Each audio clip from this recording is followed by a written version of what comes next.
I seen niggas in the state pay bills from in there. Me too. I saw niggas buy cars. So you gotta realize pounds of weed in the wall in Memphis. I'm talking about pounds of weed in the wall and one of those inflatable dummies with the Yeah, absolutely. I'm talking about all of it in the wall had. I'm talking about Memphis was a whole different animal. He had a riot in a federal prison, a crack riot. Know what I'm saying? Because what that mean? Well, for the people that don't know. Well, it was a riot because of the drug ratio as it relates to powder, cocaine, and crack cocaine.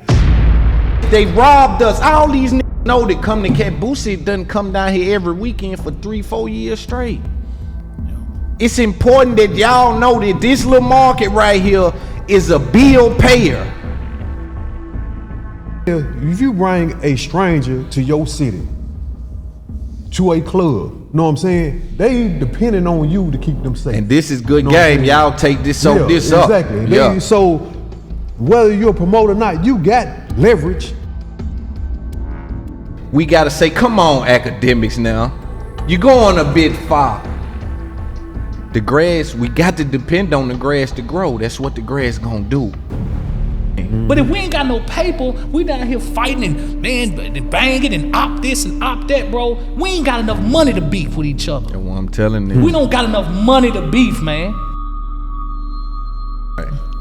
And bro, you know, I know you be on the road a lot, bro. But you know, we three individuals that live here, man. These streets of Nashville can be a tourist city or whatever, but it's two different worlds, man. These dudes out here getting killed, these young guys, bro. Yeah, and they killing. They got juveniles, about a dozens up there with first-degree murder charges. Now niggas want to loon me to death. Salute, Loon. Yeah, exactly. It's my man, Loon. That's my man, too. Both Loons. Old Loon, new Loon, both Loons. Okay. Yeah, All ops must know it's up there and it's stuck there, nigga. When it's up there, man, it's stuck there. Shut up. Yo, let's take a break from the show. This episode is brought to you by Prize Picks, the #1 daily fantasy sports app in North America. Yeah, I said it, I meant it. It's on the flow. Get it. It's on the flow at Prize Picks. Get it. It's on the flow at Prize Picks. Let me explain something to you. They turning $10 into $1,000 at Prize Picks. You use my code IUTP and you a new sign up. Man, guess what? We shoot something to you, put something on the name, not the game, and put something in your bank. You hear me? Man, listen, pick up what I'm putting down, man. This episode is brought to you by Prize Picks. All you got to do is test your skills. You ran with Steph Curry, put yours on Steph Curry. You ran with LeBron, put yours on LeBron. You ran with Saquon Barkley, put yours on. Yeah, that's how it go. Caitlin Clark, put yours on, right? And if you support me, this episode is brought to you by Prize Picks. Do yourself a favor. Sign up right now, prizepicks.com. Use my code IUTP. Ain't nothing bigger than this airplane. It's up there. Let's get back to the show. Yo. Welcome to It's Up There podcast. I am your active and attractive host for another episode of the fastest growing podcast in the market right now. Listen, today I got home court advantage on you suckers. Let's start there. I'm having home court advantage. We are in Nashville, Tennessee. I want to extend my platform to some brothers that I feel as though deserve to be seen by everybody that views me. So this is a PSA to all my buddies, all my audience. If you come through Nashville, most likely I'm not going to be there because I'm hustling, but these are the individuals I think you should tap in with. I'm going to let these individuals tell you a little bit about themselves. Today we're going to have a conversation about a multitude of things. We're going to start with my brother Frid. Bro, let them know who you are, a little brief story of what you've been through and what you got coming. My name is Calvin. Big Frid is Bryant of Nashville, Tennessee, born and raised, South Nashville. Grew up a star football player, went to college, received an athletic scholarship from Tennessee State University. While in college, I was charged with a drug-free school zone that made me like a national headline for that law. And went to prison for 10 and a half years, was released 5 years early due to my case being overturned by a federal judge. since I've been out, I started my own nonprofit organization, Positive Inner City Kids, big in the community. Out here trying to just, lead the way. I'm an author now, a father of 3, and just pushing. And we're gonna get into some of that book game too. We was just talking about. And my next brother is Robert. Let them know what's going on with you, my brother. Yeah, I'm Robert Sherrill, Nashville native. Come out of Dodge City Projects. Been on my own since I was 13. Didn't make it out of the 8th grade. Trying to kind of succumb to my environment. Started selling drugs. Joined the gang. Did the normal thing that we do in our communities when we're impoverished. End up in and out of juvenile. Ended up going to prison for 5 years. Was released. Trying to pick the pieces of my life back up. Trying to find a job and find housing and all of that. And I ended up starting a multi-million-dollar cleaning company by the name of Imperial Cleaning Systems. I'm an author as well, 2 books.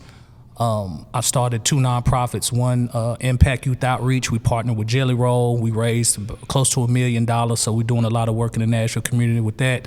And then by me getting out, doing the right thing with my life, man, God honored me, and I was afforded an opportunity, man, to be pardoned by the governor of Tennessee and also the president of the United States, making me the only person in U.S. history to receive both. Yeah, that's big. We're going to get into that. Yeah, that's big. But with that platform, man, I just wanted to help return citizens, man. So I got a program that's inside of all the state prisons, and I teach men and women how to get out and be successful. That's dope. And my next homeboy, my brother, LT, let them know about yourself, my brother. Yeah, my name LT. Get closer to the mic. My name LT, Larry Turnley, which LT is just my initials. I'm from South Nashville, / North Nashville, because I've been living out in North Nashville for about 30 years. Born and raised here in Nashville, coming up in J.C. neighborhood, which I was a resident there for 18 years, which is a high poverty restricting area and a very dangerous environment. And growing up in J.C. neighborhood for 18 years, father incarcerated my whole childhood as well as most of my adult life. I succumbed to, just the environment of my community, or the conditions of my community, which ultimately led me to going to prison. I had several incidents, 2 involving law enforcement, and ultimately led to me getting sentenced to life in prison for drug distribution in 1997. And after doing 20 summers in federal prison, I was kicked out in 2016 with immediate release, and started an annual Thanksgiving Day dinner, as well as annual Christmas coat drive in my community. And all these are from, just the community believing in me and donations to me, because I never had a 501c3 or a nonprofit. It's just people believing in my change, right, and which allowed me to be 8 years strong pushing it. So thank you for your platform, brother. Nah, for sure, man. And I heard a couple dudes that I knew, I don't know if it's true or not, but they said when LT got out, just for him being a real one, I just shot him something. And I think when real ones are introduced back into society, there should be a red carpet of sorts rolled out for those gentlemen. How were y'all introduced back to y'all neighborhoods? Because what I always find interesting is it's always the guys that seem to go to jail that comes back with that spirit of fixing this thing. Mm-hmm. It'll be the guys that's out there that won't facilitate anything to give back to the hood. But how do you guys go do 20, 10, 5, come out and then go back to those same areas and still be familiar enough with that to position yourself as a leader still? When I got out, man, it was a national headline. I was front page, Tennessean, news channels and everything. So I always give my city credit. I feel like my city stood up with me like Philly stood up with me. You feel what I'm saying? Right. So I got a lot of love in the community, man. It was out of control, man. So it was a lot of love in the community.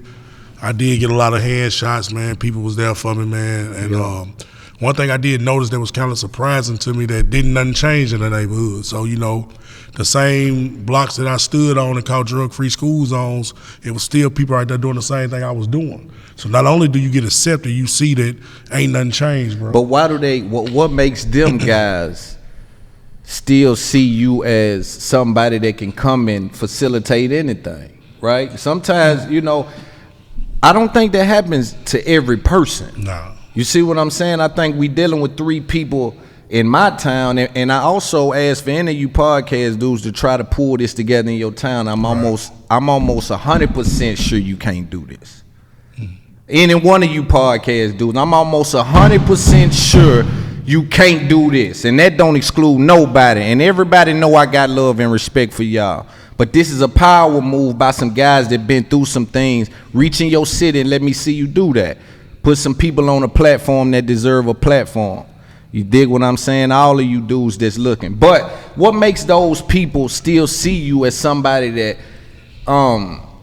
is still in that coach-like position, right? Because some people don't get that, bro. Like, oh, y'all talk to me about that. Like, some people don't get that. Yo, he get out, that's old school, blew his life, blew his chains. Like, we ain't fucking with him.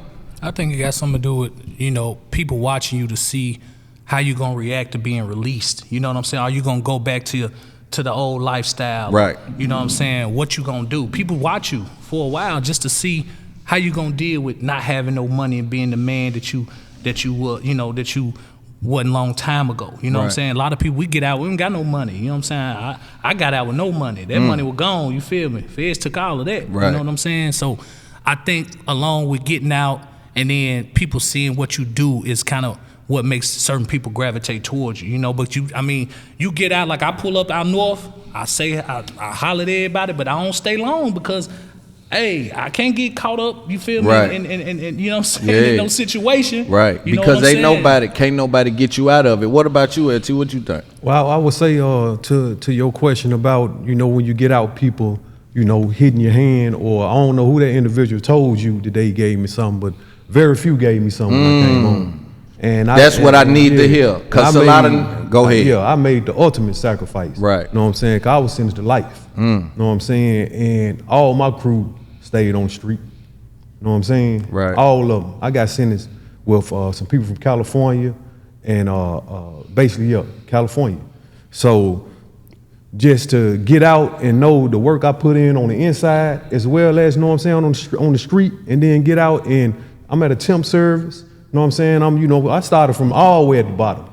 And, you know, maybe I was gone too long, 20 summers, you know, to where it's a whole new generation out here of whether people in the streets, most people who came up in my era, you know what I'm saying, incarcerated, or most of them still doing the same thing when I got out and went to those corners and seen them still doing the same thing 20 years later. Right. So, and they was looking for me to, you know, let's play ball again. Right. You know what I'm saying? But no, you know what I'm saying? I came out on a mission. Yeah. And, you know, we'll elaborate a little bit more on that mission. Right. Yes, sir. And that's, I'm so glad you said that. Yeah. Because dudes throw that shit around too. Yeah. Like they giving these real niggas or people that been through hell, nah, I hit that nigga like I'm a real one. Like it's like they trying to get over on you or something. I don't know what that's about. Don't get it twisted. Let's get something understood. They will much rather give you some work than money.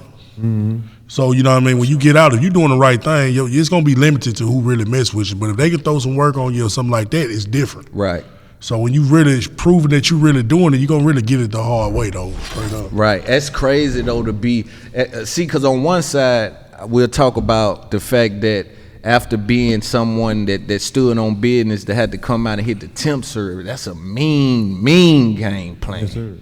My nigga, that's mean right there. But on the other side, I would think that some of these guys come home still with a bravado from what they have done in prison, right? Whether they still been kind of active in prison, that still kind of lives on the street. Where it's like, he still got a gangster card a little bit when he come home. Versus when y'all come home, they know y'all built like that, but to see you change, What is that reception? Do people believe that? Are people really, does it take a long time for people to adjust to y'all saying like, I ain't on that no more, or was it well received? Hell yeah. I mean, you know, people, shit, you got a name, people like, oh, that nigga ain't no way he getting, you know what I'm saying, he doing that, cleaning ain't paying like that. Shit, fuck you mean, I'm $1 million janitor for real. Right. I ain't go back to the streets, you know Right. what I'm saying? But there are people, and I've heard, like, man, that nigga still doing something on the low. You know what I'm saying? Yeah. I think that's just perception, especially if you get out and don't go back, because so many people do. So, you know, but yeah, man, I just was staying true to what, like, I was on the mission, man. I got 5 girls, man, and I'm trying to really impact our community in a positive way. Yeah. You know what I mean? And that's what, you know, I think us having these conversations is good because these people have to know who y'all are, what y'all stood for, to respect y'all word in the present, right? And I think that people who are watching y'all have to be savvy enough to understand that sometimes when you deal with these stories, it ain't that you are glorifying them, but you are putting your receipts on the table so these youngsters know exactly which way to go. These are marching orders. This ain't just niggas talking. Yes, sir. You know what I'm saying? And so I think, you know, I think the audience is savvy enough, but I want to put that on the record for anyone that just rolls past this, and you may see us talk about jail, or you may see us talk about certain things and crack a smile. It ain't because it's funny, it's because it's some brothers made it through it. You know what I mean? So I just want to be clear about that. But yeah, man, so we were talking about a couple of different things. One was the Meek Mill thing, you know, with the media landscape and just how we got to build each other up to be able to, you know, I was telling big facts. I'm like, yo, if a girl disrespect me, I don't put my hands on a girl. I have a girl that'll address a woman, right? I got a elder address a elder, you know what I'm saying? And so it's the same in business. You don't send a rapper for a media guy. Mm-hmm. It's a mistake to do that. It don't mix because you can't win. What'll happen is you will tweet and he'll go live for 5 hours. If he dumb for 4.5 for him, if he get 30 good minutes, yes, it's grass. Yeah. You see what I'm saying? And so we have to start pouring into the business in a way where it builds up other voices. We were talking about that, and being homeless. What do y'all think contributes to someone being homeless in 2024 in Nashville in particular? Well, I would say being a justice impacted individual, quote, convicted felon. You know, you getting out of prison. Like I say, when I got out, I got kicked out, man, I had 20 years. I got immediate release.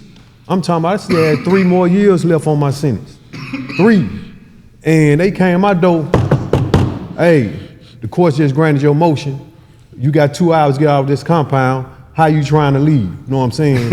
I'm like, shoot, what's the fastest way? They like, shoot, they like, you can have your people come down here. I'm in Talladega, Alabama. You know what I'm saying? You have your people drive from Nashville to Talladega, or you can get on the city bus and we'll give you a ticket and you can take the city bus. Take you 6 days to get home. No, the city bus was the fastest. So it's gonna take 3 hours for my people to come down there and then 3 for me to get home when I get on the city bus. So I didn't tell nobody. I told one person I was coming home and I surprised everybody else. But getting kicked out after 20 years, you know, with nothing in place for people who receive the benefit of the drug -2 or the crack law, for us, no type of mental health treatment, you know what I'm saying? I did 20 and got kicked out. Didn't have no opportunity at no pre-release classes or nothing. It's just, I hope you did the right thing during that dub. You know what I'm saying? So a person get out under those conditions and imagine a person getting out and they did 5 years in a hole, you know what I'm saying? And they got immediate release. You talking about somebody who done been up under some extreme mental illness, 5 years in a hole, you kick them out on the street. That's how you can become, you know what I'm saying, homeless, because your people don't understand you. Right. These people who got the resources don't understand you. Right. You don't even know what the hell going on. I missed 20. This is a whole new city. Yes. And with that's technology. what I'm saying. Ooh. You know what I'm saying? So yeah, that's how you can be homeless. And the mindset in prison is different than the mindset in the free world. Absolutely. And you didn't even get a no buffer. Nothing. Just straight out, and I'm still deprogramming prison. I would say just prison business. You know what I'm saying? The way that you hold people accountable. Yeah, you know how you politic. Your word is bond. So if you say something to me, you know what I'm saying? You know, because it's life or death in there. Ain't no middle ground. So you got to know, do I want to argue with this dude? Because this argument can turn into the death penalty. Know what I'm saying? So you got to know how to navigate and being out here where social media, folks say anything, know what I'm saying? And it ain't no consequences, know what I'm saying? You know, you got to hold yourself, know what I'm saying, to where I told you my Apple Watch went off. Yeah. Nigga, that Apple Watch went off. I said, man, I know he ain't doing that to me, man. And I know these boys will lay down if you hit them hard enough, man. You hit these boys, they'll lay down. I ain't never laying down, man. I'm a warrior for real. And they doing me like that. So, boy, I know what you talking about. That's a fucked up thing, man. But like in prison politics is so, these people on the internet love prison politics. Man, they do, bro. My dude, I'm talking about dudes make hundreds of thousands talking prison politics. Man, bro. You see what I'm saying? Because people want to know, what is it like, man? What the hell? Say what happened? Yeah. You know what I'm saying? They wondering, and what that does is it lights your room up for people to come in and see what you about. Because you standing in a dark room hollering that positive talk. Yeah. It's dark in there. Something got to cut the light on in there. And these people with this short frequency on this internet, man, we got to find a way to put the medicine in the candy. You know what I mean? But so you went Fed, both y'all went Fed, you went State. I went State, yeah. Yeah, what did the Feds ever bother you? I mean, what's crazy is like when you appeal your case to a certain level, we go up to the feds for as judges. Federal courts who let me out. Yeah. Wow. Okay. So they I went overturned. State, they overturned. Okay, they overruled. Yeah. Okay, cool. Okay, damn. So the federal prison, that's a hell of a thing, boy. Different politics. I done man. time at CCA too. Yeah. Yeah. That's down there. See, CCA, it was a little bitty jungle though. How long you do down there? At CCA, I did J unit and all like that. 12, by 12, by 12. Everybody know everybody. We rocking and rolling back in the 90s. They were dying in there. Yeah, it was going. Couple people died in CCA, man. Absolutely. Yeah. The jungle, baby. Yeah. People don't know that, man. But that's that Nashville shit. Man. They respect that. Like, what was it like on J unit for y'all? Whoever went, did you get on? You ain't go. So your first time going to jail was the big case. First time going to jail, I went straight to the pen. Kiss my ass. Damn. Well, it was just like being in the hood. You know what I'm saying? 'Cause I was in H unit.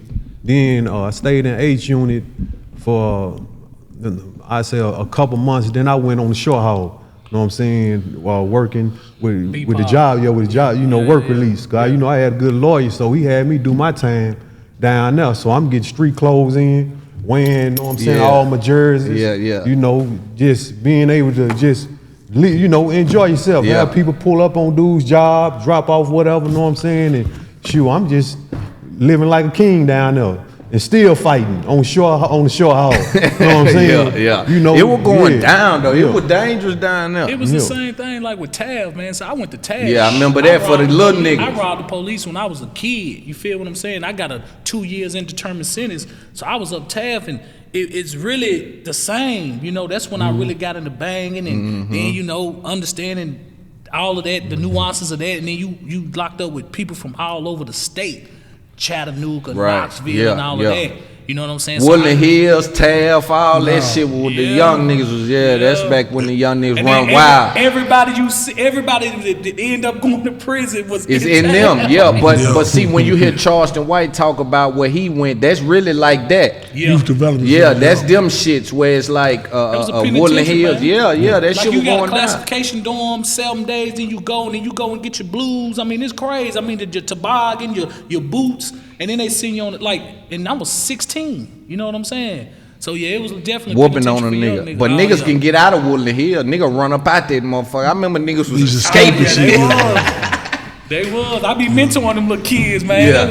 Yeah. But they gotta do better. Y'all don't escape that. But it's just back then was just. Nah, I can't tell you don't escape that though. I'm gonna keep it gangster. You tell them whatever you want, but I can't say don't escape the confines of that little system shit. I can't tell you to sit there and bow. You dig? That's me. My voice too powerful to lay down like that. Just know the consequences. Right. Know its consequences. Because with an escape, what people don't know, even if you fleeing from your car, that's considered escape in the feds, and that's a violent offense. Well, it'll stop you from going to account. So that was why I needed to pardon. I had a felony escape on my record. Yeah. I had it was considered a violent crime. See, this is the game. So here we go. Literally. Here we go. Right, even a halfway house. Like I stepped down from Taft and went to Plum Street, that Nashville Transition Center is what it was called. Yeah. The little group home. I ran from there. They caught me when I was 18. They charged me with an escape. So this how I come back to hunt you. Yeah, real. Like when I was sentenced to 17 years at 100, I was still in the county jail. They let me go with no handcuffs, no nothing to my dad's funeral. Everybody at the funeral like, man, run. I said, nah, man. Hell nah. I can't put that kind of shame on my pops. But where it came back, the good karma on me was when I got to the penitentiary and I knocked down them years. When you get under 10 years, you can start getting out on work release. Now, being in the penitentiary and walking down Murfreesboro Road, Gallatin Road, and Dickerson Road, that's heaven to a nigga. Yeah. But guess what? If you got any juvenile escape, if you got any escape history, you're not getting on that work crew, bro. So, you know, these little kids, like I tell them while I work at full time, say, look, y'all need to stop running from these little 6 months and 3 months because with the lifestyle y'all living, y'all going to the penitentiary. Right. So if you go to the penitentiary, you ever escaped at a juvenile anything, you not getting outside that gate. And that's important to know. And so basically what I'm saying is, and so we're speaking from two different perspectives. Yeah, right. Y'all perspective is we victim to the system. We done fell victim to what all these niggas trying to outsmart. Yeah. So we know what the system is and ain't no move in the system. You got to work within that motherfucker. And so running when they catch you could be an issue. My thing is saying the whole system is flawed. Yes, sir. Oh, for sure. Absolutely. You see what I'm saying? That's my thing. That's why I'm saying, yo, man, they got this a 16-year-old little boy they got out here that mama and them may be on drugs. Like, get that little nigga some help. Y'all got him at Woodland Hill, and he fighting every day because everybody at each other up this motherfucker. Oh, for sure. You see what I'm saying? And it's like, so I think that's why I think both of our narratives live. But it's important because you work with the juvenile, y'all work with these kids, so it's important that they know, like you said, know the consequences. Know the rules. 20 years from now. Yeah, because I'm like, if you know the rules to spades, you know the rules to dominoes, but you don't know the rules to the game that you in. Right. Know what I'm saying? You don't know the law. Right.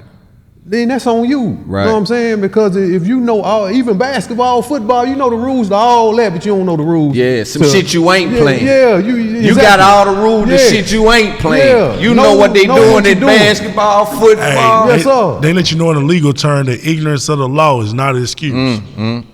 And boy, they would get you in that courtroom and man, get to throwing them words around up in there, man, and have you looking like, man, what's going on? Yeah, I was telling my homeboy, my homeboy is the feds got him on a constructive possession right now, got him facing a life sentence. It's serious. Because they go off a back, bro. Right, he got a fucked up remember background. That timetable thing back in the day where you take a number here and then wherever you meet at, that's the number? Bro, that's how the feds sentence you, bro. Literally. The guidelines is crazy, bro. But see, here's the thing. His co-defendant was a broad he was fucking with. The broad kind of told on him. See, and I can speak on it because she dead now. But what I'm trying to figure out is with these cases, they still prosecuting him. And she was the person that said we got guns and shit in the house. She ain't even here no more. And the Fed's still moving with that. So I'm saying, I don't know how strong that is, bro. So he going all the way. Well, he need to know the law. Yeah. I told him constructive possession don't necessarily, I don't know, it get funny through there. Because what happened with my case. You know what I'm saying? I'm just keeping it real. And I know what he thinking. He thinking my partner got some real paper. And he know if he watching this, we ain't talked about this, but I know he thinking my boy got some real paper, so he'll try to get me back on the appeal if I do crash out. And I'm saying though, I'm telling him pay attention now though. Yeah. You know what I'm saying? Because it's serious, bro. But he facing the L for that. It's bullshit, but they got something called unavailability of the witness. That means that if she ever done made a statement or something, they can use that.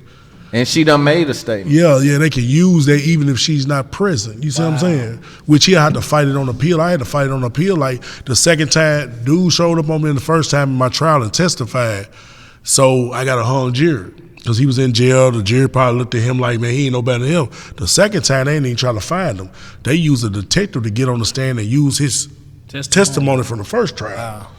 To say that's what he meant. That's what he meant. And so what my fight was, I can't even cross-examine my witness. Right. So your boy can't even cross-examine her, his lawyers. But they make things hard for us because guess what? So many of us tap out. Right. And that's what I was telling him. But he had Jody Bell, and Jody was trying to tell him tap. And he was saying, I ain't tapping. They don't got nothing. I ain't live there. I wasn't on no lease.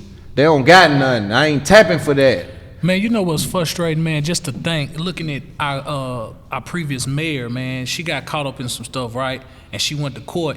But what was funny is part of her plea was that she get expungement. Man, I can remember going to court and knowing people, and it was just cop out. Expungement after wasn't even on the table. was never an option, but it was law the whole time. So you mean to tell me, you give me 5 years probation, I finish it, and I don't automatically get expungement. Right. So here we are copping the stuff that was gonna have a lot of collateral consequences on down the line that we still paying for, and we already done paid our debt to society. Right. That's something I don't understand. Right. The There's a lingering consequence on a guilty plea. Yeah.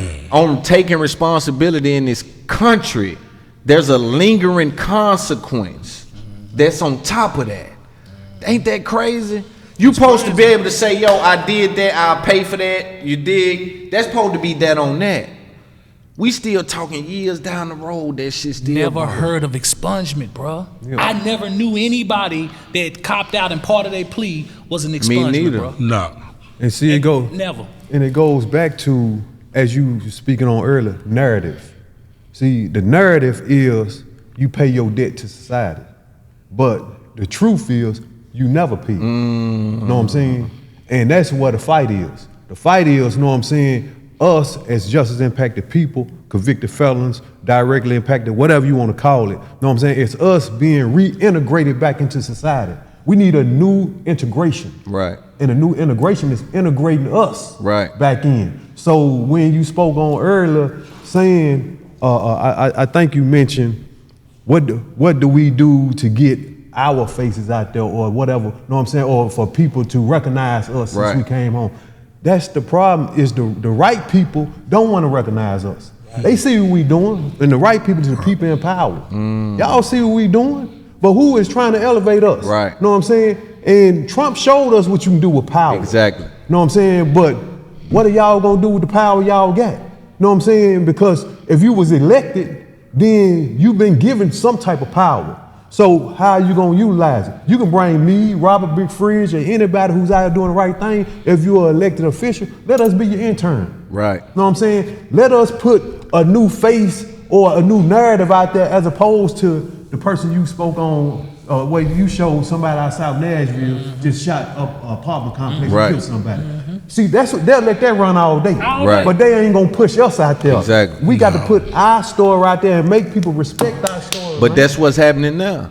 Yeah. I got a bigger platform than all them. Yes, Them folks ain't talking about nothing. And my job is I gotta integrate with y'all on y'all missions. Because my mission, I shut the whole house down to go get this money.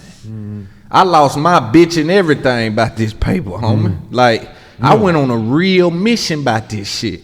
But I got it now. You see what I'm saying? So now my job is I got to integrate back into my hood. I left my everybody that know me don't know what's going on with me. I had to leave everybody to make this happen. My job now is to integrate back and pull that over here. Because I found out along the way, ain't nobody doing nothing for nothing. They don't give a fuck what a nigga done. All that street shit, none. That shit don't mean, they don't give a fuck. So we got to do it ourselves. That's the same argument we just was talking about with Meek Mill and them. It ain't that we got to say, come on, academics now. You're going a bit far. The grass, we got to depend on the grass to grow. That's what the grass gonna do. You see, we got to figure out lawnmower. So my job is to integrate this and figure out, because at some point we had these kind of conversations, but we got to make content around this town.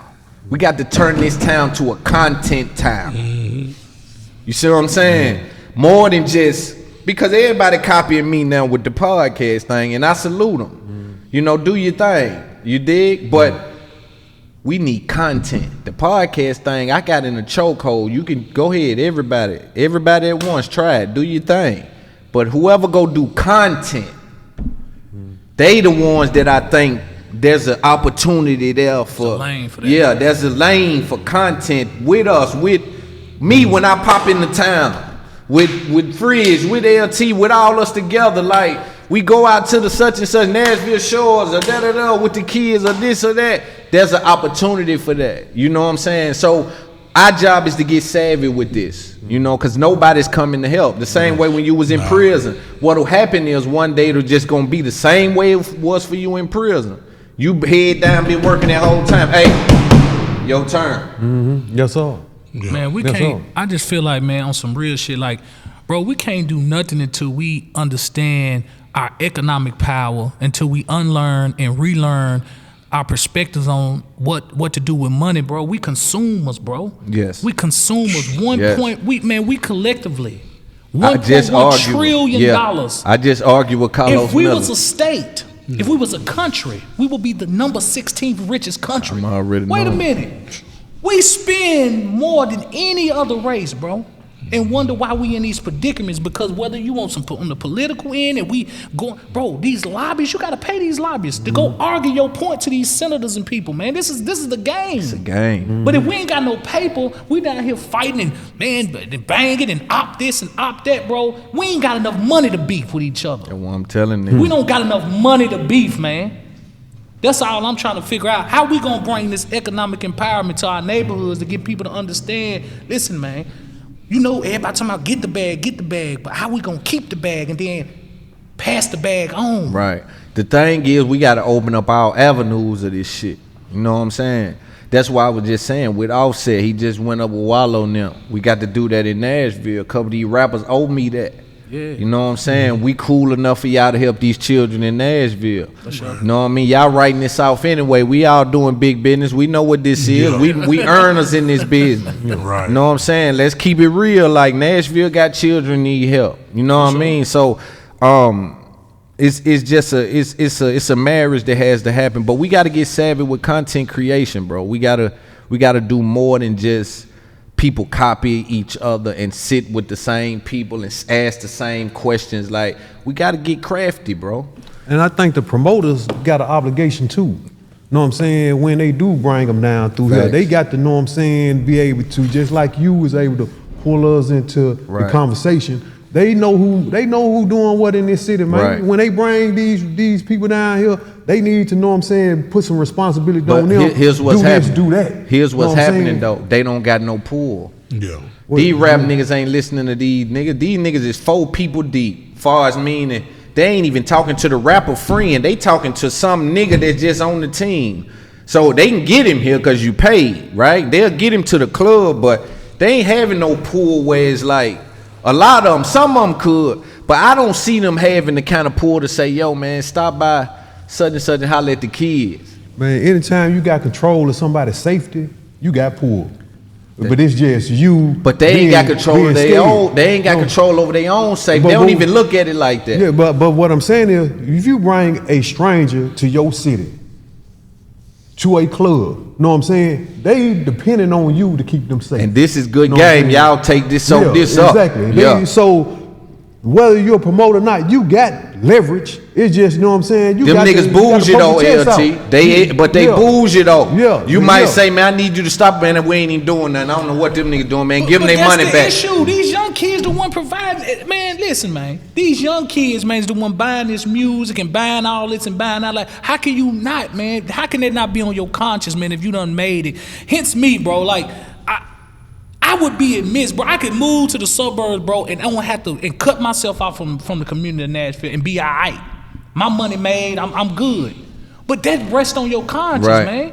And I don't understand, if we made it out of the hood and this is your demographic of people, of your customer base, why would it not be on your conscience to go back? And you know what? I don't think it's, and Frid, I'm gonna ask you because I know you got some, but I don't think it's, I think if the kids is the narrative, then that's one thing, right? They can get that done. I think you might get the kid thing done. But when we talk about the grown men thing, I think it gets slippery for these rap niggas. They be scary and shit, man. And then it's about who you come with. Like I can get some of my homies to come and pull up to a back street over here because the kind of mindset they got about the person I am. Mm-hmm. They say we good. If we with Loon, we should be good. He ain't showed us no, we don't, right? So I'm saying some people don't have that kind of leverage where they even look at these guys like, I'm going nowhere with them. We pulling up to that club and that's all we doing. You know what I'm saying? Like we ain't even talking, bro. Sometimes this business operates on a very thin layer, bro, where it's like, say y'all my crew. It can be somebody booking me through your people. So they 3 or 4 people away from me. The kid thing don't even get to me. They just saying some nigga down there wanna holler at you about something. Man, I'm not hollering at nobody when I go down to they ain't said nothing about kids. Dude done a life sentence. Yeah. He got a book trying to help the community. None of that. And you know what? I don't really expect them to on certain levels because, you know, every rapper ain't worried about kids right now. So we kind of know what kind of lane they be in. So I feel like a lot of us got to put ourselves in position to get somebody in their promoter position that's a solid dude, because just because you do promoting and all that don't mean you solid. You see what I'm saying? So you can address them kind of issues that my city got. If I'm giving you 40, 50 to come down here, can you do this or that for me? Because what's happening is I done seen rappers come down here and niggas drop their bag in front of them and they'll do a feature. Facts. So if you make it make sense and it's beneficial for them, sometimes they'll make certain things happen. You feel what I'm saying? But I just think we got to get a solid core on every end. Like with these promoters, and I don't really know too many promoters, but I'm gonna tell you some promoter that did something for me. Like when Lil Melvin brought Charleston down here, he made it his business because Charleston was in that lane with kids to deal with us. Like he stopped by here, hollered at you. He stopped by Meridian Cafe to holler at me. So when we learn the niggas that we bringing down here, what you trying to get done when you dropping them 30 or 40 or 50 for them to come down here? A lot of these dudes just want to, make their money back. Get out the way. You feel what I'm saying? But I feel like we got solid enough dudes. If the rap, see, I'm kind of like in this thing with rappers though, bro. We put too much responsibility on these niggas. Like these niggas done got in the game to rap. You see what I'm saying? So a lot of time they do have to voice, but a lot of times they problems ain't your problems. And I done kind of understood that shit. Like, but the responsibility go with that though. So they can't just go scot-free because they like. Yes, accountability. My kids on your cape though. Right. You know what I'm saying? Like you influential to the people that I'm leaving behind to this world. So I gotta kind of. That's why I stopped being so critical of people and just starting to put game next to whatever they doing. Y'all do what y'all do, and I just put something next to it. And hopefully that when I let my kids out, they go towards the stuff that I've put out there that make more sense versus the shit that's, you know what I'm saying? I don't necessarily count on these people the same way you're saying, but I think that they have a responsibility too though, to if you come to a city and eat off a city, you have a responsibility to feed into that city. Yep. That's outside. Obviously it coming through clear. So think about this. The same thing we were saying with academics. That's how he eating. You see what I'm saying? Creating this narrative, doing that. That's how these rap niggas eating, because they saying put this Drake on your hand, go do this. They selling off that. Ain't nobody going platinum talking about feeding children. Right. So we got to understand that there's levels to this shit. Like it's hard to be, if I'm going to the cities, I'm going to make sure these kids straight in this city. When I'm pushing the narrative to spin the block. It don't line up with what I'm saying, which might not be real to us, but that's how they feeding their families. So guess what? I don't even expect most of them niggas to do but also with their business, there's a section of all of their businesses that has a fundraiser element. It has like it should have. When you are earner in this business, every one of these guys create this dump. Right. With the giveaway, with the fundraiser, with the grant thing. You know what I'm saying? We don't have no expectation though. Right. What expectation do we got as culturally?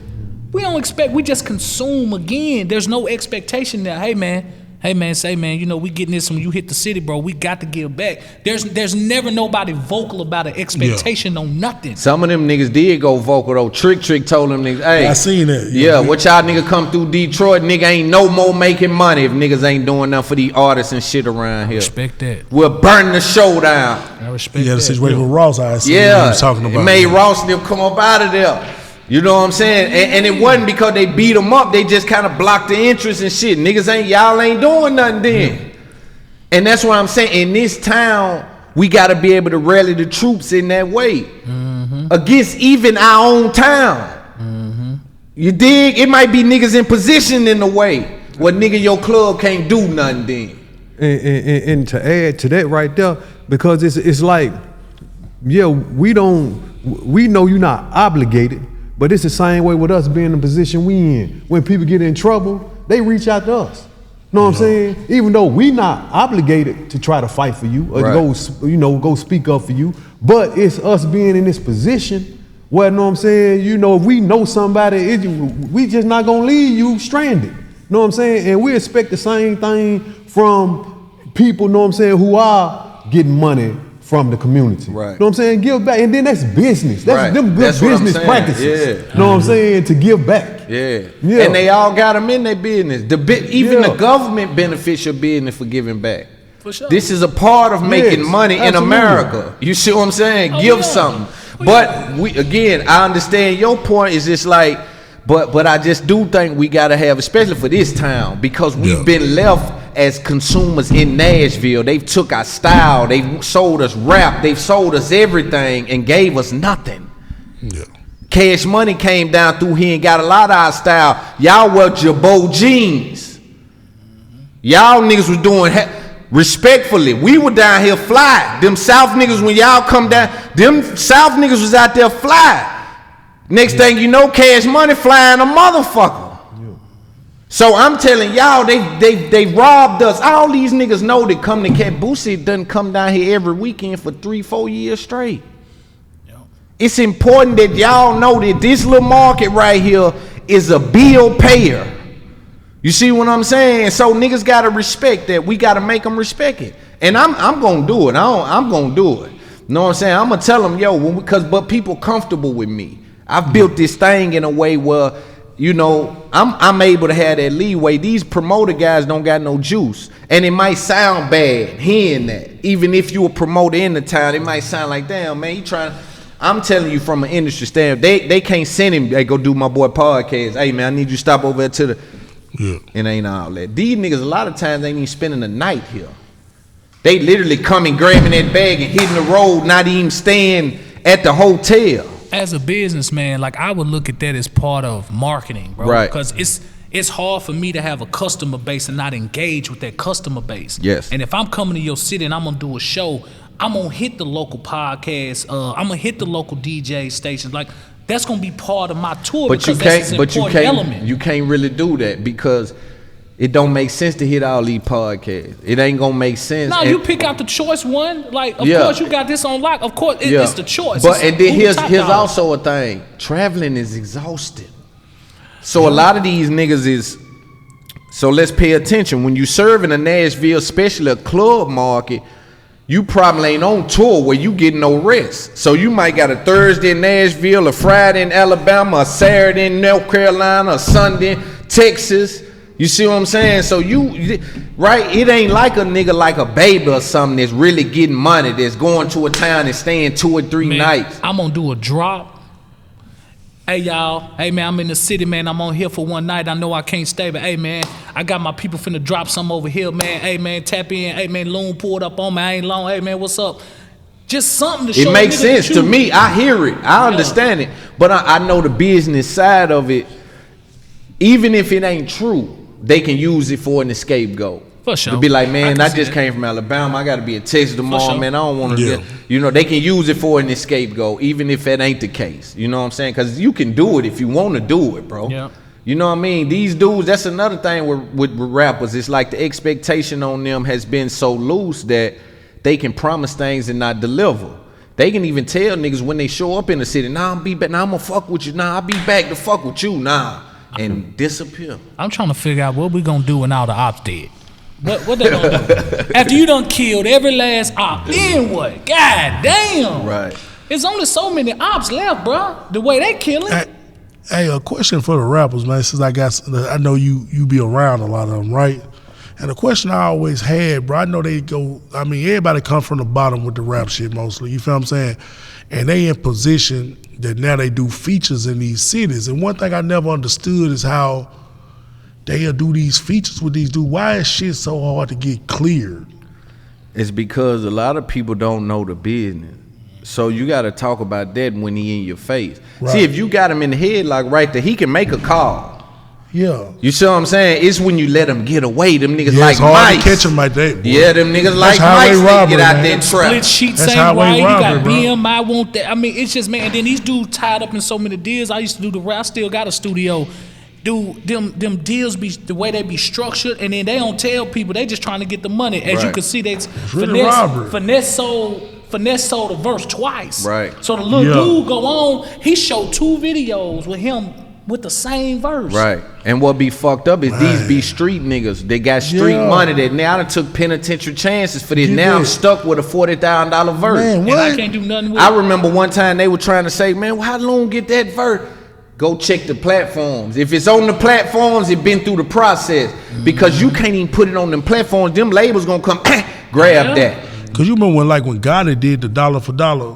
Yeah. Right. Oh, yeah. He cleared everybody that people Yeah. can do it. So I'm like, if he could do it that quick, Yeah. these niggas is on the highway literally robbing Yes. niggas. That's what they doing. That man cleared it for people that he didn't even know. Everybody, man, my verse on And that guess dollar for what? dollar challenge is what it is. And here go the trick, right? When you come out some kind of way, because the narrative is more important than the truth, they can make you look like a hater. Because you come out and say, man, that nigga didn't even clear my verse. Or you Yeah. so small that your voice don't Don't even matter. matter. Yeah, Oh, yeah, that nigga got yeah, 5,000 followers. Man, I ain't Yeah. seen that little nigga. You feel me? They Nigga done keep gave you on. 40,000. They Nigga done keep gave you a on. 40 when you was in his backyard. That's high level disrespect, bro. man. Yeah, Nah, man. for real. I ain't never played like that. I don't play like that because And then- that's disrespectful, dog. Yeah, man. I don't mind. But you know, I Man. just I feel like, you know, even on the way here, man, God put it on my spirit, bro. Like, I can't just sit back as being who I am and what I represent in the community, man, and not address, like, dude, I respect people coming from nothing, trying to do something, bro, but I don't care. There's a certain weight that come along with that type of messaging for so long. Like, you gonna have to, you know what I mean? You're Yeah. responsible for Yeah, that for them message, souls, man. yeah. You're responsible, bro, Yeah. especially when you see the outcome. So how long, I don't care what people, it's only so long that you're going to be able to escape that responsibility and accountability as it comes to leading these kids astray. This man worked with these kids. I'm sitting to the 2 brothers who I know for a fact, bearing kids, we mamas calling, we in Juvenile, we on the streets mentoring and trying to figure out what's going on, bro. And I'm trying to tell you, man, that rap is got these young niggas crazy. He got him in a dog. chokehold. And I'm finna start, I gotta start getting out there with y'all, man, for sure, though. That's important to me, man. That's why I picked y'all in particular. You know, it's rappers a nigga could have grabbed. It's anybody. But y'all dudes, 3 in particular, I'm like, yo, they the ones. Like, so I gotta get out there with y'all, and that's on my word. You know, I gotta make sure I'm involved financially and everything. You know what I'm saying? I gotta be involved with that. And I gotta use my resources. But y'all gotta tell me how to use my resource. I don't know. I know it's a business element to the money. So these corporate companies can't tell me that ain't no money available. I know that y'all got money you write off that's delegated to this kind of shit. Yeah. We gotta figure a way to get it from all these companies. The AT&T downtown.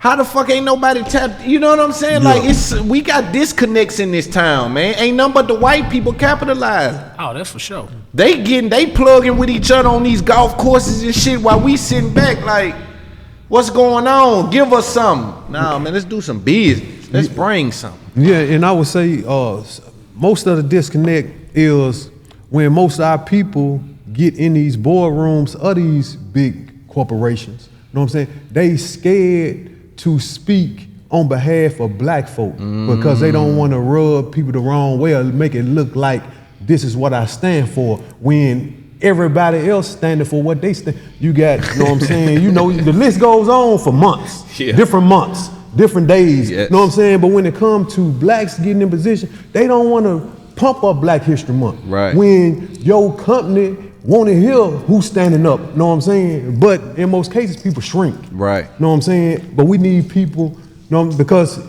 keep in mind, most of the corporate professionals now, they listen to Tupac. They listen to, you know what I'm saying, especially our blacks. Right. But we need them to be able to, you know what I'm saying? Tap into that. Step up to the plate, man. Don't be scared when y'all get in this position because you got an obligation. You got to do this. Yes. Like Toni Morrison said, you got to do this when you go through school and you start getting these titles to your community. Right. And bro, you know, I know you be on the road a lot, bro. But you know, we three individuals that live here, man.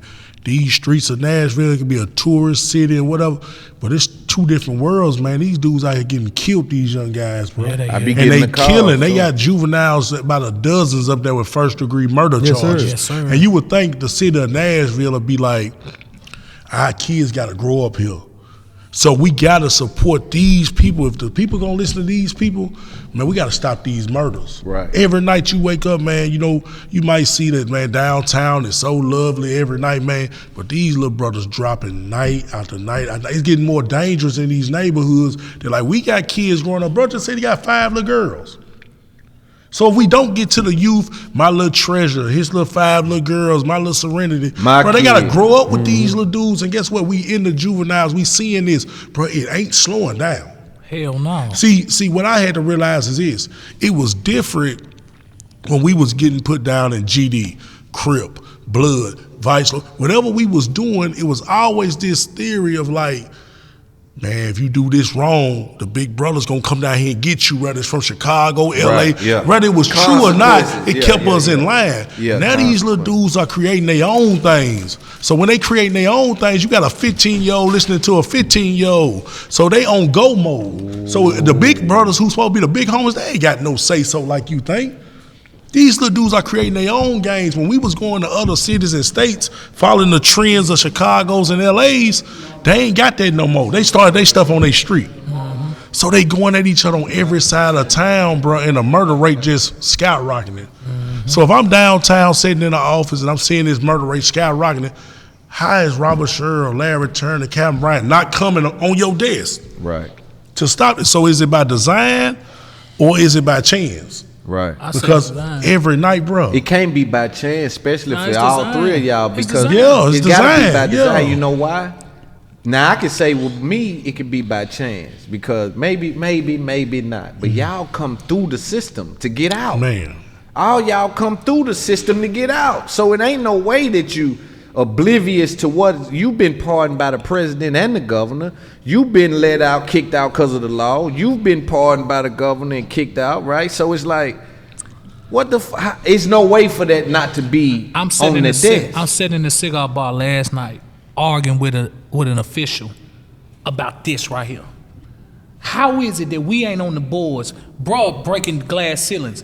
They let this man on some notable boards. They finally let us in, but at a pace that's not really conducive for what we trying to do right now. Right. That we've been out here for years doing the same work. Right. How is it we ain't sitting on none of these notable boards? How is it? Bro, it's about design. They don't want us in there. They don't want nobody with lived experience who speak with authority and passion in these circles, bro. They don't want it. Right. So what we gonna do to create our own table, That's what our it is. own thing? Because we powerful. Hey, listen, the narrative side, I can handle the narrative side. I mean, all of us together, but this platform is big enough to like reach the narrative side. So now it's just, it's a matter of planning. You win in the preparation of this thing. We're dealing with 100 years of planning when we talk about government officials. And For sure. these folks done been in the think tank with this shit. And it ain't going nowhere. No. That ain't. That's why I respect it so much when we was talking about Woodland Hills and Taft and all that. Yeah. It's how, one perspective is, look, we done fell victim to the system. Ain't no, see, I still got a light at the end of the tunnel because I've been able to, you know what I'm saying? I've been able to Barry Sanders a little bit. But y'all done said, man, I was just as swift as you, but they got me. So it ain't a matter of winning against that. It's a matter of winning with that. Yeah. You know what I'm saying? Yeah. Or trying to understand it. So that's why I love that part of that segment so much. Because that's what I'm saying. That's the magic that the streets need. You know what I'm saying? That's the magic can't nobody else give them. They can click anything in the world. That right there, they ain't getting that nowhere. Yeah. You see what I'm saying? As long as we can keep doing that here and there in these conversations, it's gonna do what it's supposed to do. You know what I'm saying? So that's just keep. I got to piss right quick. Anybody got to piss? I got to piss. Right quick. Y'all keep talking though. Everything live, so keep going. Yeah. Well, just on this note right here, I feel it's a good note to kind of put a pin in and stay here for a second, because when you look at what we have experienced in the last 4 years, since I say from 2019 all the way up to now, you know what I'm saying? We have been dealing with so many different crises. Just here in Nashville, we done dealt with a 2020 tornado. We done dealt with a pandemic. You know what I'm saying? Then we done dealt with a Christmas bombing. We done dealt with, the list goes on. But these people have studied these things. You know, even George Floyd, all of the protests, Daniel Hambrick. So when they, when they encounter situations like this, and we can say like Hurricane Katrina, we can say Wall Street collapse or the financial collapse. They took data and they studied the children. What did the children do around this time? Trayvon Martin and all that. How did they experience that? And most of the little girls they became very promiscuous. Started, you know what I'm saying, doing a whole lot of sexual, you know what I'm saying, things. The little boys became very delinquent. So when they got this data, and we just got hit with an avalanche of all these things at one time, you know what I'm saying? Because George Floyd can be considered like Trayvon Martin, Ahmaud Arbery, because our community was affected. They was impacted. We felt that. We absorbed that. You know what I'm saying? What you do with these emotions? You act out on them. Then you go with the tornado, people getting kicked out of North Nashville because most people was renters. You know what I'm saying? Along with the other conditions that was already right there. The biggest transfer of real estate wealth happened in North Nashville when that tornado hit. Yes, sir. Bruh. Yes, sir. All them houses. It did everybody. It did people favor. It was like a blessing, and from a contractor, it was a blessing, bro. It destroyed, dude. Right now, I'm trying to buy my grandmama house, bro. It ain't nobody living there since tornado, bro. That whole street done been bought up. The biggest transfer of wealth, it has been looked at per the numbers. The most real estate redevelopment and rezoning happened in North Nashville right after the tornado. Cause they still going up out there. Yes, and then our families fighting with it. Man, listen, bro. If we don't do nothing else, life insurance, a will. Then can you get life insurance? Let's talk about this, cause there's a couple old niggas I know right now that's finna, kick the bucket. Yes, you can at least get 50. You can get it on anybody. You can get it on anybody, but they don't let you at least get a the 50 max. though. You can get 50 without no text. Well, bet.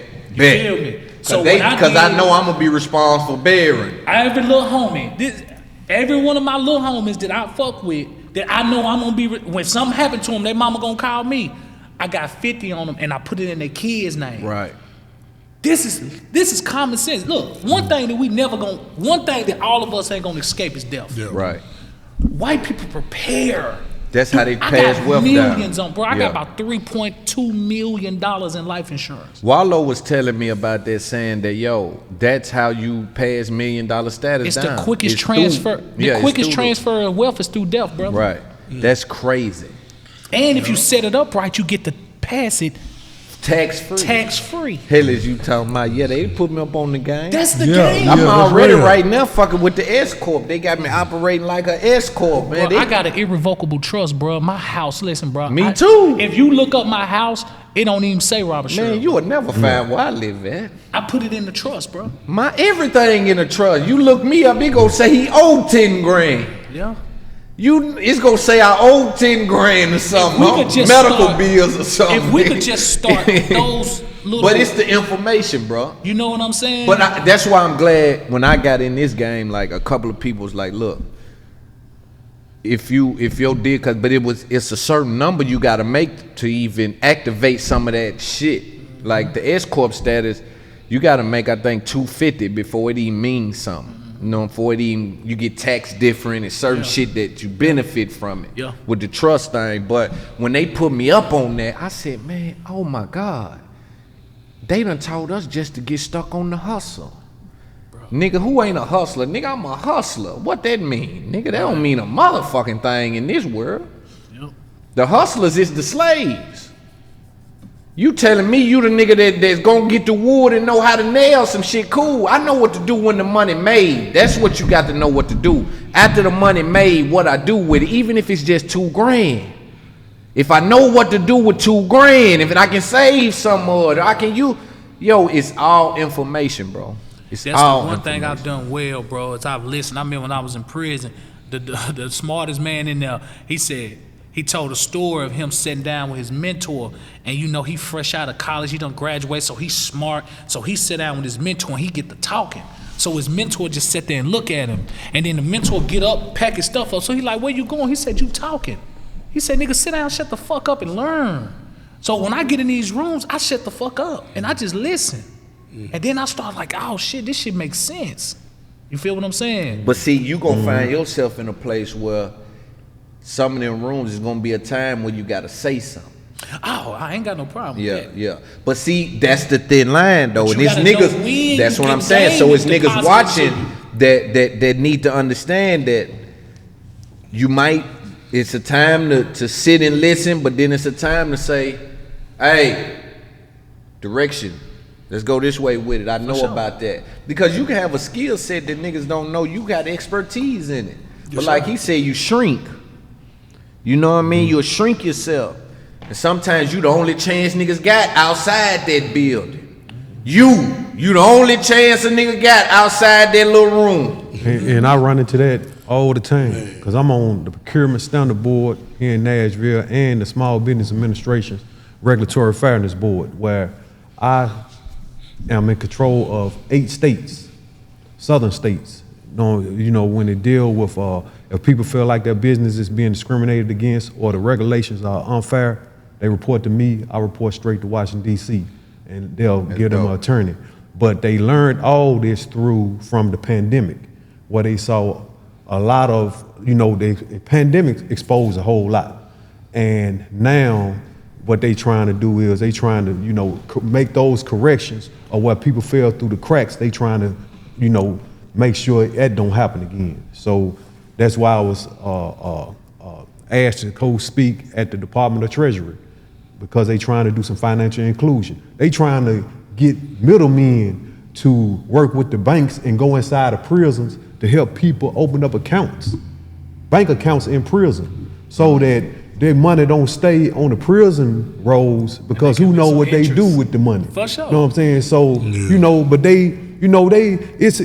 this is the moment for us. Right. Justice impacted people. Right. You know what I'm saying? For us to wield our power, even though they trying to strip us of that here in the state of Tennessee. For sure. Which is why it's important for us to be highlighted, for us to be spotlighted on what we doing, because we the only one, know what I'm saying? Our stories are the ones gonna change the laws, or at least bring a conversation, start a conversation. Right. For sure. Yeah, and I'm with y'all on that. That's why I be saluting. But I got to get out there. I want to be out there with my camera crew down at the marches and showing really what's going on in this town. Because people don't know, bro. They don't even know us niggas. Like, when I tell niggas I'm from KSVille, it be fucking them up unless they done hustle. Now, the hustlers know. Yeah, absolutely. Right? Like Roscoe, I remember bumping into little Pee Wee Roscoe, be with Baby now. He a little hustler. He the one that on the YSL case, now they done caught him. But he know certain names from the town where he done come down through here hustling. You know what I'm saying? Make a few calls like, yeah, hey man, y'all. It's like, oh damn. So those guys, but the rap, the mainstream, they don't have an idea that it's these kind of stories, these kind of people. Even with me, when I pop out, like, yeah, I'm from Nashville. What? You know what I'm saying? But it's our fault a little bit. you know, because we got to highlight this shit. We ain't broke Right. niggas down here. We got some money, young. We can make it happen. Well, You know what I'm saying? Well, one thing, if they ever been the Freaknik in them 90s, we represent it. Okay. Know what I'm saying? Yeah. I'm talking about represented. Yeah. You know what I'm saying? And I remember going down the highway, you know what I'm saying? I took 4 of my cars down there. Everybody taking, you know what I'm saying? So we going down there deep. Yeah. You know what I'm saying? Whether it's Lexuses, whether it's Cadillacs, whether it's Astro vans with gold all over, you know what I'm saying? It's whatever, you know what I'm saying? Cadville represented. And we went down there deep and showed love in the clubs, whether it was Magic City, whether it was 112, whatever. I'm talking about coming through, they making Atlanta Hawks and Atlanta Falcons move out the way. Yeah. They sitting here. You know what I'm saying? That's how we coming through. Right. Yeah. Throwing money around. Yeah. Freaknik. What was that like back in? Man, That's funny. hey, I'm talking about brothers. Yeah, we were Y'all too too young. young. Hey, I'm talking about, She was look, I'm mad. talking about kicking it with, know what I'm saying, the dog pound. No, E40 and them, we standing next door to them. Ran in the park down there. Ran in the park here in Nashville. Know what I'm saying? See, that's the kind of shit they don't know. Yes, sir. Yeah. You know what I'm saying? I was in the thick of it. Yeah. You know, I was going to Atlanta every Now, it's weekend. niggas in the feds Yeah. watching this saying, nah, he one of them men. No, It's absolutely. niggas in the state. Niggas watching this Yeah, right now absolutely. saying, that's them guys right there. Yes, sir. yeah, it's documented. I love it. I really love it. I love it. Hey, this is what I want from you too, right? Whoever talking, because I'm noticing we so engaged with each other that we may not be facing the camera. So whoever talking, you focus on them. Yeah. Okay. Cool. Just making sure, because I want people to see. Yeah. But yeah, let's get back to the rap thing. The rapper selling the verse, because that's a mean thing. Because that's the street money. You know, it's like, I would respect a young nigga bringing me 40 grand. Yeah. I'ma try to get that clear for him. For sure. You know what I'm saying? Cause I respect the hustle, especially if I'm like, man, we don't know this dude. This ain't no rap money. This ain't no industry money. Yeah. He just popped tall with 40 for me cause he a fan of me. And he just helped me. I ain't have to report it to Uncle Sam. Nigga, this is Cash. cash money. Come here, little nigga. Let me tell you, you got more of this stuff, man. Let me Yeah. help you with this shit, man. Let me sign you. Let me do. And that's what I'm saying. Like that portion of it is gone, bro. There's nobody mentoring. There's nobody helping. That's the But issue. see, QCP and them done me like that. That's what I'm saying. So it's niggas doing that, but it ain't a lot of them. Yeah. Exactly. You know what I'm saying? But QCP and them, Coach K and them called me just like that. Done it just like that. You know what I'm saying? Hey, man, you doing your own thing, man. Hey, look. Finna fly you right here. Go holler at Coach. And if P is calling, if you got P calling, shit moving. Yeah, serious. For sure. You know what I mean? Like he calling people like, hey, y'all ain't, yo, get Loon to the you know what I mean? And it was moving. So it's niggas doing that, but we got a uniform, we got a Power Ranger this motherfucker, cause we all on our own corners of the world just hustling. Yeah. And it's important that we able to come together like this, and niggas even in our town see this. You know what I'm saying? Like this is the Mecca of it. You dig what I'm saying? I don't give a fuck who they say or what they talking about. This is the top of it right here. Now we got motion now. Yeah, this is Definitely it. got motion down here. I don't give a fuck who they talking about. Question Yes, about sir. that. You know what I mean? I don't care who, and I'm saying these guys right here stand on their word. It's documented. I've done everything by myself. Yes, It sir. ain't nobody in America that can dispute that. So this is the highest level of you gonna get, in my opinion, from this town. So I'm bringing these individuals to the forefront and pushing it out there. Let's talk about prison, man, because I ain't gonna lie, internet love that shit. That shit go crazy. Crazy. I don't know where to start though. It's crazy. You got two perspectives here. You got the state and you got the Fed. Right. They totally fucking different. State in the field. Bro, it ain't nothing. Like you dealing with different type of Right, because the gangs. politicking on the feds is like It's all a bigger these different stage. states. Yeah. And then the economy even different. Bro, it's stamps, bro. Stamps is the money. Stamps in the fed. Punk ass melon stamps, bro. The old ones too. You talking about the ones you can't even put on the ladder no more, bro. In my life, that's what you buy your shit with. It's the weirdest shit in the world. Nigga like, man, I need a radio, man. You gotta get you some stamps. I said, what the fuck you mean some stamps? Yeah, that's the money. Man, these man, they done created their own economy, man. That's what they did with money. Yeah. That's how fire it is. Deep That's what the real- money is. I'm talking about it. out here. Yeah. The same way they faking in there, Yeah. in the same way we faking out here with this little shit I got in my pocket. This little shit ain't nothing but some stamps. That's it. It's the That's same. all it is. You just believe it's worth $100, and they say I can get this for it. That's the bro. If you that right there, the fact that okay, a diamond, it's a shiny stone, but we place value on it, which make it cost something. Bruh, I just read an article, because that's what I do. I don't listen to rap, none of that. I read all day, got this in my ear, listening to books. I'm the highest level of this shit. I ain't playing with nobody. Put anybody in the square with me, we can have a conversation, because I'm always doing this. That's why I'm whooping niggas at. But I was reading an article the other day. That motherfucker said that in all actuality, diamonds have no value. This after I bought my watch. Yeah. Said all actualities, there's an over fluctuation of diamonds. They just may not be found yet, right? But they know they're there. But the value on diamonds is literally a mindset. Exactly. It's literally to say, yo, these are rare. Says who? Bitcoin. When they everywhere in Africa. How they rare? What do you mean? Bitcoin. Yeah. There's no tangibles to Bitcoin. It's a mindset that, Right. hey, we're going to place value on Right. this. But let's get back to the stamp thing, because that's a hell of a thing. I think that's something that LT people might don't tell you a little much. I'm just saying the shit blew Yeah. me away, You bro. tell- I couldn't believe it. That it was its own economy. Yeah, but and then it stamps. In some joints it might be macros. Know what I'm saying? Some joints it may, you know what I'm saying, used to be cigarettes. Know what I'm saying? What the currency. How do they work changed. that out, though? Well, the bookies control What you owe. Yeah, what the currency gonna Right. be, because they the one taking in. Yeah. The bookies and the store mean. Okay. So once they decide, Is they what's trustworthy? Who make them niggas a head of household? Well, you know, because if you got all of the stamps, people gonna have to come to you. So you can, so you become the store if you got the stamp. You the bank. Yeah. Because you can have thousands of books. You might say, okay, this week I'm selling all my Right. books It's for like $3. It's like the Federal Reserve. You know what I'm saying? Yeah. You set the standard. Yeah, you said- Nah, yeah, for you real, said the economy. interest You said rate. the economy. You said what value is, Right. what's this, That's bro? crazy. And everybody succumbed to it across. It's the craziest shit in the world. But it show you how how creative we are, how we can design our own reality. Yes. You know, because prison will show you is the quickest example for us. Yeah. Because that's deep to say. But see, you see my mind is so fucked up. I instantly said, well, they ain't doing too bad in there. Because that's the same thing I'm doing. This ain't nothing but some paper printed on it.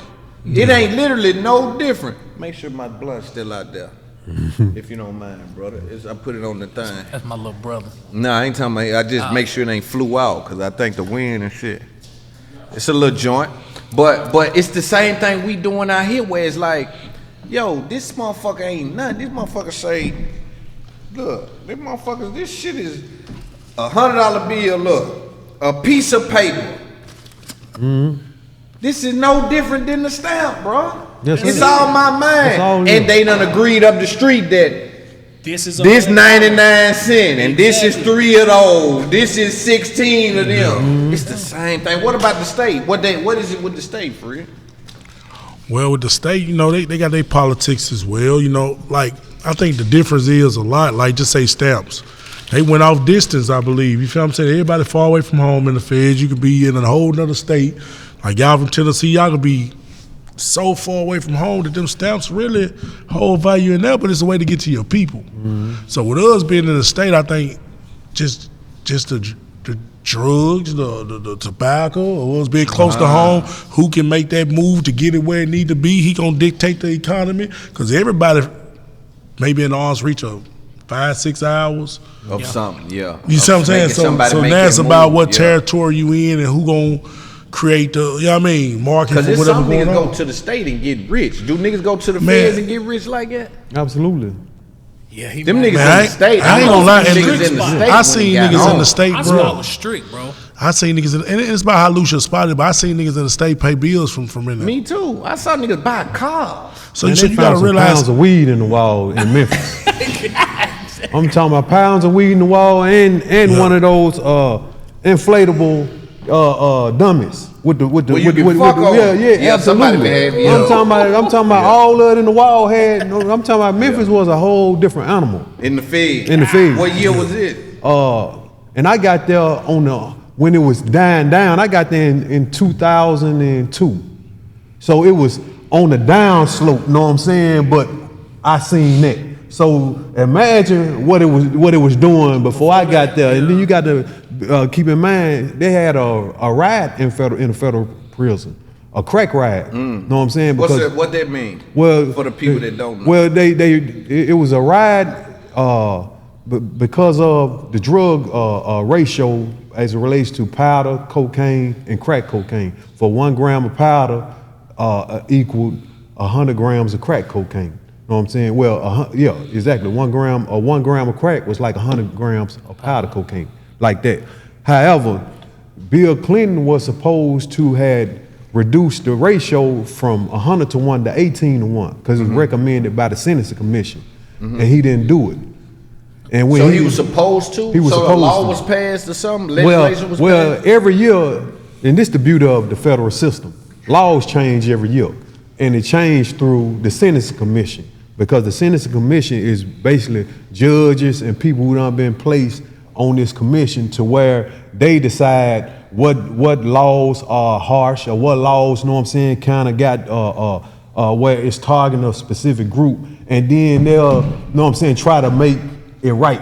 Right. However, they recommended, okay, we know this crack law because people getting knocked out the park.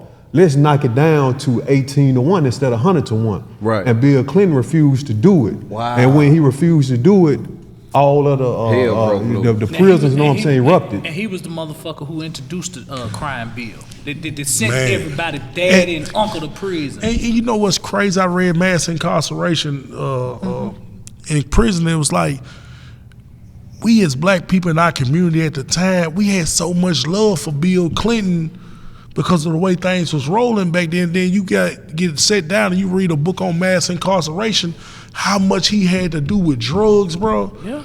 And they put pressure on this man to make a decision about certain laws and this, that, and another, 3 strikes you out, all that. Dude put black people in a bad position, Guess bro. who was with him? Biden. Joe Biden was the one voting on that. Predators. Biden and Bill. And that's fucked up though, but if you paying attention, it shows you again the business of politics. These same names are still in the running. 20 years later. Man. So the president is one thing. We talking about these guys, the president done change every 4 years. Yeah. These niggas still in the picture in some capacity. Career politicians, man. Everybody Biden. Man, fuck Biden, bruh. Yeah. This nigga was the one who introduced that shit and got it passed. He did Clinton's bidding to get that crime bill passed, bruh. He knew what he was doing. Why did black people love Clinton? And I'm gonna tell you why. The reason why they love Clinton, because Clinton, he knew how to, I would say, finesse black folk. Know what I'm saying? Where he came in playing the saxophone, know what I'm saying? Because we love music. Right. Then he had more blacks in his cabinet than any president. He hired more black women and blacks in his staff.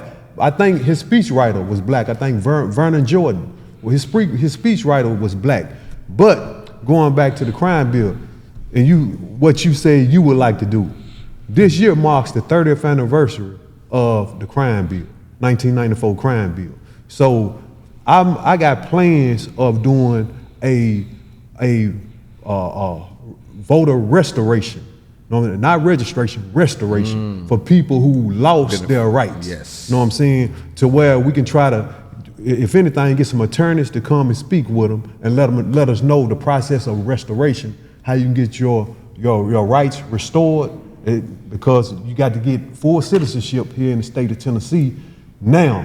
If you don't got your voting rights now, you need full citizenship. You need a pardon to be able to vote. Damn. So what that has done restricted a lot of voices. And it took our power away, because now politicians don't need to talk to us now. You can't even vote.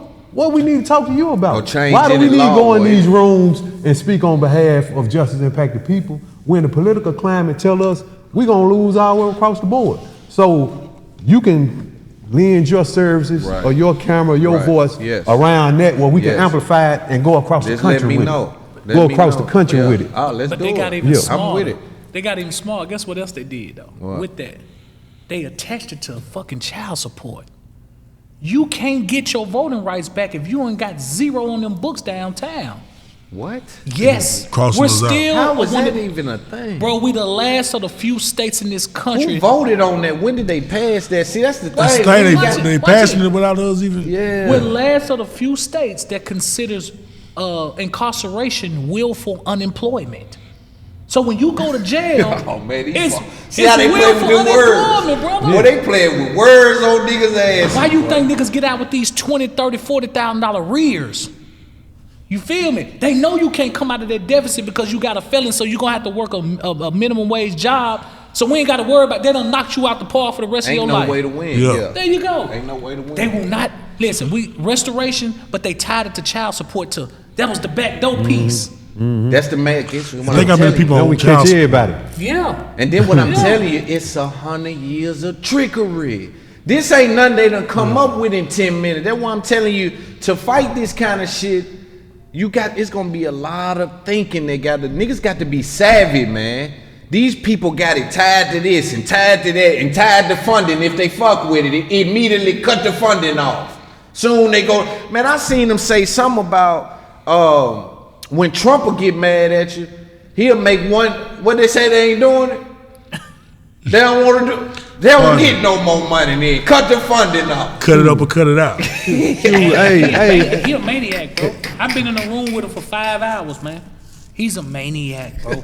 and that's Hey, playing. he done more for justice impacted people than the last 3 I like that presidents. word. Where you get that from? Justice Is impact. that just on the journey you find out these little tidbits of information? It goes when the trainings I've been going to. 'Cause I Yeah. done completed 2 leadership training courses and learning that terminology. So applying all Powerful. that, absolutely. And I want to You know what I'm commend saying? you. See how I stop and commend you for that, because I know it's work right there. Yes, sir. Because we've been birthed and taught to go along with their system and call it a felony and call yourself a criminal, right? We've been taught that that's the thug and all. That's what it is. So I really, really respect that, and I can see that it's starting to become natural for you, and that's so powerful coming from you, Yes, coming sir. from people like us. Like Yeah. I'm finna take that. Yes, sir. Like when I go on these bigger Yeah. platforms, Yeah. I ain't calling my homies felons no more. Yeah. That's over with. Yes, sir. Justice impacted. Yeah, we talking about justice impacted people. Because at it'll this shut the point. courtroom down. You can go stand in the courtroom, don't know nothing about the law, and you can be a defendant. And you can be like, I'm just as impacted, finna shut everything down because it covers everything. Yes. Everything. You I ain't got to love say that, another bro. word. I'm glad we celebrated that for the hundreds of thousands of people that's watching, because now they get to know, yo, that's a term that black folks can use right Yes, there. sir. Yeah. And as long as we keep pouring into, and I'm gonna keep pointing this out because it's our first time doing this together, and I want y'all to, so I've got far with this, I know exactly what I'm talking about. You see what I'm saying? But I want y'all to know these kind of little things, and this may not make the actual episode. This is more so me just pouring into y'all my understanding of this game. But those kind of little things like that, it comes out in conversation, but it helps people get something. You know what I'm saying? Like this whole conversation, somebody's getting something from every time somebody, niggas is grabbing hold to this, bro. And I want y'all to know, like, and don't think about it. It's just regular, y'all. We all just being ourselves. Yes, sir. Organic. But I'm on the outside because I'm in producer mode as well, knowing this is our first time doing it, knowing the audience is big. I gotta pay attention to, you know what I'm saying, all of this. But I want y'all to know we smoking this motherfucker. We smoking this motherfucker. What else y'all want to talk about? It's a lot going on out there. Well, I want to add one more thing to that piece. And you talk about rappers. And I think what rappers need to see is, what is your idols doing who's in the rap game? You know what I'm saying? What do they roll in? They roll in to the politics. You know what I'm saying? You got Jay-Z in the politics. You got Meek Mills in politics. You got Yo Gotti in them. You got all these people doing something, you know what I'm saying, for criminal justice reform. The roads go there. So we need more of these rappers, you know what I'm saying? Because I'm co-chair of Criminal Justice Task Force for NOAA here in Nashville. I'm trying to boost that and have so many justice impacted people there, so our voices, when we move, it's gonna move in solidarity to where they can't do nothing but listen. Right. Know what I'm saying? Because we done got it in these rooms. And Yes. that's the importance of being in these rooms, These rooms are just like your portfolio. Each one of them you go in, you got value that you placing in there if you got something about you. Yes. Know what I'm saying? Yes. So the more rooms you in, the more your portfolio spread out to where only thing they know you. And they gonna give you what you're looking for. And you know where the diamonds at. Right. I know where the diamonds Right. at. Right. And I know how to put them in the necklaces You know and what I'm everything. You know what I'm talking about? Yeah. I don't just got Yeah. raw diamond. I know Yeah. how to get them molded and make you a necklace with this motherfucker, nigga. Yeah, we going hard, man. What's up, Frid? What's up? I ain't doing nothing, man. Shit, you know. Man, I think and you know, it's important that the listeners know this and the viewers know this, man. You know, you ain't looking at brothers who just really ain't been through nothing. Like, man, this brother right here on the end, LT, man, he had a life sentence, man, and he's sitting right here with us, man. We sitting right here with a brother, the only person in the U.S. that done got pardoned by a governor and a president. You feel what I'm saying? Myself, Yes, sir. man, I changed the same law that I was incarcerated on. So you ain't dealing with no group of brothers who just playing around like we really got motion. And our thing is we reaching out outside of Tennessee because we know pressure bust pipes. You know what I mean? We had a situation right here in Nashville, Tennessee with Santoria Brown. I don't believe they let her go because they just wanted to, but with the celebrity power that was behind this, it applied pressure to put people in a position where we got to do this. Right. Because most of the time we look at things, we understand when something ain't right. We ain't asking for no favoritism because we know we ain't going to get them. We want equality. Right. So when we speak on equality, it's like when I knew the drug-free school zone, it's 400 people locked up on it. I knew the drug-free school zone wasn't right. So I got with a group out of Washington, D.C. called Families Against Mandatory Minimums. We pressed that line. We got the law changed. So when we press them kind of lines, we ain't just saying this to y'all like this a long shot. Now it's about how much pressure we going to apply. Right. Because they already in the wrong. Our town has been, I'm literally the first media.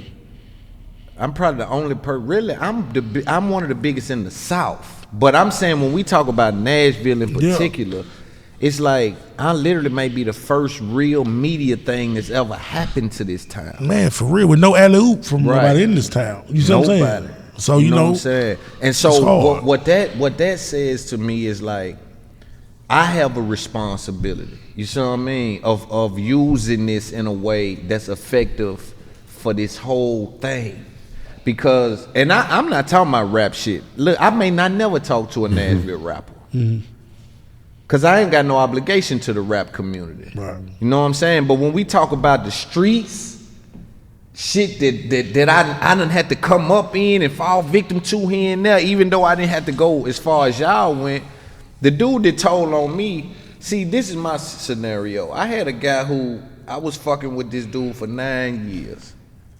Like, I took care of him, helped him out. He never had all the money, ever in the entirety of his existence. It's always been a relationship where I was fucking with the guy. All of a sudden, he flipped. Where I got lucky was, it wasn't an investigation going on. It was just a flip. It was just a caught him right now, he flipped on you. So they didn't have the whole build up. Yeah, it was just the one thing that what they was hoping for is to follow me to where I was going, and it was some more shit in there. And this is one thing I want hustlers to know. I never was a lazy hustler. I don't give a fuck if I gotta run back 75 times. Cause that's where they got a lot of my homeboys at. It started to be tedious to keep going in the house and getting it. Convenience, man. Yeah. I never fell victim to that. Nigga said fuck the people. Nigga said fuck the people. Man, I could just call a nigga now. Man, nigga ride in the 90s, y'all era was really nigga ride with a brick and a half on them. Some of my older homeboys that hustled then would tell me shit like, boy, the 90s were totally different. Police wouldn't even fuck with you like that. Yes, sir. But my era was like, I come up in the Vice unit, the gray Impalas and all that. I come up through that hustle stage where they bothering you, fucking with you, searching you. I took all day, so I would never ride. If you call me for 70, I'm coming with 70. Not 90, not 290, only 70. No more money, nothing. But the mistake I made, they got me, so I served the guy. And I can talk about it freely, now shit over with. But I served the guy. This is the only, I had a bro, God is good, bro. I pulled up in the Eckers, right? So I'm East Side nigga. So I catch my plays at the Eckers across from the Krogers and HG Hill. I had them nigga pull up at the Eckers. So I pull up at the Eckers. Something off. And this is what I say about real niggas. We got a spirit. We can feel that something is just off, man. I'm vibrating so high. Something is just off. So I felt it when he would call him. I'm like, you all right, bro? But I still went, and I shouldn't have done that. I went against my mind. I felt it, bro. Yeah. I said, damn, man, he ain't acting normal. I even asked him out of my mouth, are you okay, bro? Nah, man, just long night, man. You know how I do, had them all-nighters, man, long night. So I'm like, I've been fucking with him 9 years. It's all, man, that nigga just weird. I pull up in the Eckers here where I beat the police at and it bought myself a little bit more time. So I pull up. If you know about Eckers in Nashville, you come up to whatever street that is. I think it might be West East and whatever. And you turn into Eckers. The store is here, but you can loop around the store. He's standing outside the car. He ain't never done this. So listen, soon I pop out, soon I turn into Eckers, he like it. Yeah. Just waiting at the time, right? So can I say, I'm still like, but damn, what the fuck? But I still catch him. So he opened the door, I grabbed the shit, grabbed the money. This is why I got the police at. Cause it's a light right there. If you know anything about Eckers on Gallatin Road, it's a light right there. So I come up in the truck and they think I go to the light, but I come back around the Eckers. You know what I'm saying? And then I come on back out, going back down the street. They head to the light. And I see him. I'm like, damn, man, it's a whole bunch of police. Next thing I know, it's an Impala behind me. For some reason in my mind, I'm still convincing myself, that nigga didn't tell on me, man. Ain't no way he told on me, man. That boy ain't done that. Even listen, bro, I see the Impala, bro. Ain't no way you're done. They on the way. It's a car in between us, though. It's a car in between us, right? So I'm saying, damn, I know this nigga. He ain't done that. Maybe he finna pull, maybe I sped, maybe I don't know what, but I had never been through nothing like it. So I didn't know that this was coming. He pulled me over. See, cause they can't tell you that we fucking with you. They can't until they get that money from you. So he let me pull all the way up into the spot, cause I'm thinking he ain't finna get me there, cause he ain't hitting the thing. Cause again, I ain't never been through this. So I pull on up to where I was going. I pull on up. That's when he hit the thing. He come up to the car and tell me some shit that I know a lie. He tell me, he say, the white line at the stop sign, you didn't you went over it when you stopped. And I'm thinking to myself, this is some bullshit. Next thing I see, here they come. Now they pulling up from here where I'm looking around. I'm still playing dumb. He said, get out the car. They go in my pocket. When they see that money, looked at the other dude, he said, we got it. And then that's when they give me, they put me in the thing. Now here's the trick. I had a safe in that house, so they did get some extra money, but I didn't get they took that car, they made me sign over all that shit. They took all that shit, but I didn't have no more drugs. At that moment, bro, when they did that, they sent a detective to me. And the detective asked me, said, we'll give you everything you had back right now. All you gotta do is tell us where you got it from. Get what I was telling the detective. Got what from? He said, you think you smart, man, don't play with me like this. I said, what you trying? Got what from? He said, you just met the guy at Eckers, man. We been behind you, you got the money. I was like, I ain't. Here's what I told him. And this what I knew I was a thinker. I was still in the street, but this one I said, ooh, that nigga swift a little bit. Then what I told him. I told the detective nigga that showed up, I told him, I said, man, that nigga owed me some money. He done told y'all I brought him something. I told that nigga I was finna kick his motherfucking ass. He didn't pay me. Yeah. Spare the moment. I had never thought about nothing like that. Just spare the moment. I kicked that to him, pissed him off. The detective nigga, cause he knew I was lying, pissed him off. He said, "Oh, you think you?" Them niggas cut this before, I don't know if people was dying then. This was like 16, I think my last charge. I can't remember, 7, one of them years. He cut the heat up. It was in the summertime. Let the windows up, bro. So get what I start playing towards the camera. I can't breathe, even though I can breathe, just in case I die. Let me be on record that mama and them get some. Ain't no question. But people in the hood start stopping, man. You know, they seem, I don't know why I told that story, man, but it was a fucking crazy story. But hey, I don't know why I told that, man. I don't know why, bro. Why the fuck did I just We pulled it out of you, brother. You know what I'm saying? Hey, To be told, man. yeah, I don't know why the fuck I just told that story. But anyway, man, that dude told on me, man. I still ain't seen him to this day. I don't know where. It seemed like when a nigga tell, they disappear, man. Yeah. I ain't seen that nigga in, that was 016. I still ain't seen a nigga named Bryan. I'm putting your name out. Nigga ain't Brian. Bryan, is it Nelson, I think? But yeah, but anyway, man, like those things we come from and we've conquered though, man. You know, I think, what was that you was asking me about before that? What was we just talking about? well, we were just talking about you were talking about prison and you know.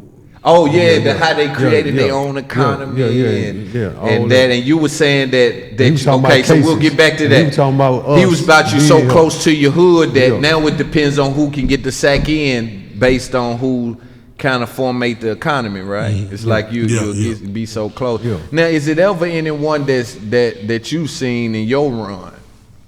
Because I had been asked the question. I called Los and asked him because some niggas, I can't remember them niggas' name. They were talking about the big homie such and such from Chattanooga run the pen. Yeah. And I was saying, what does that mean? Yeah. Like, what does run the pen mean? Man,